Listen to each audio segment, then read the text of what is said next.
పులివెందులలో సంచలనాత్మకమైనటువంటి పరిణామాలే చోటు చేసుకుంటున్నాయి.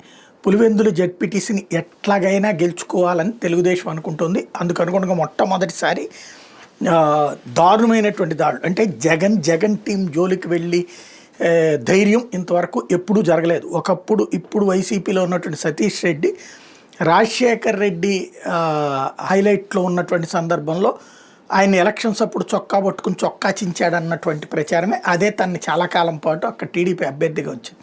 సరే మొన్న మధ్యన తను వైసీపీకి వెళ్ళిపోవడం అదంతా చూసాం. అయితే అక్కడ ఇప్పుడు బీటెక్ రవి కీలక పాత్ర పోషిస్తున్నట్టు బీటెక్ రవి కుటుంబమే ఇప్పుడు ఎన్నికల్లో పోటీ చేస్తున్నటువంటి నేపథ్యంలో ఈ దఫా అయితే తెగించి అంటే అధికారంలో ఉన్నాం కాబట్టి ఏమైనా చేయాలనుకున్నారు. అందుకని పోలీసులు కూడా వాళ్ళు కోరినట్టుగా చేస్తున్నారు. వైసీపీ వాళ్ళనే కొట్టి వైసీపీ వాళ్ళ మీదనే కేసులు పెట్టడం చివరికి టోటల్గా ఇన్వాల్వ్ అయిపోతున్నటువంటి పరిస్థితి వస్తున్నాయి. ఇప్పుడు ఇంకొక అడుగు పడింది అనేది వైసీపీ ఆరోపిస్తోంది.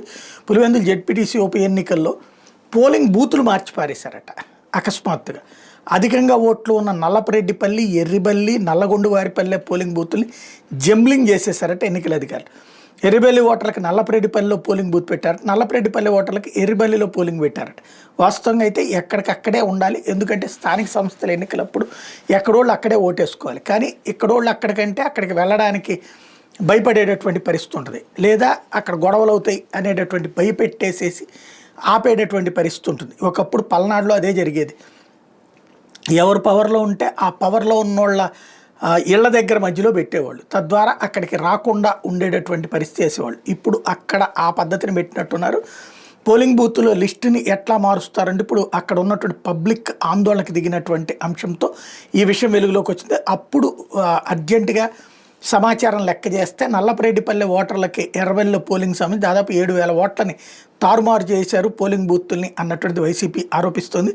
ఎటువంటి సంప్రదింపులు లేకుండా ఈ విధమైనటువంటి పని చేశారంటూ దీంతో పోలింగ్ అధికారులు నల్లగొండవారిపల్లె గ్రామస్తులు అడ్డుకున్నారు. పోలింగ్ స్లిప్పులు పనిచేసే గ్రామానికి వెళ్తే మా ఊళ్ళో లేని పోలింగ్ బూత్ వేరే గ్రామాన్ని, మా ఊరు పోలింగ్ బూత్ని వేరే గ్రామానికి ఎట్లా తరలిస్తారు, పోలింగ్ బూత్ మా గ్రామంలోనే పెట్టే వరకు స్లిప్పులు పంచొద్దంటూ నిరసన వ్యక్తం చేశారు.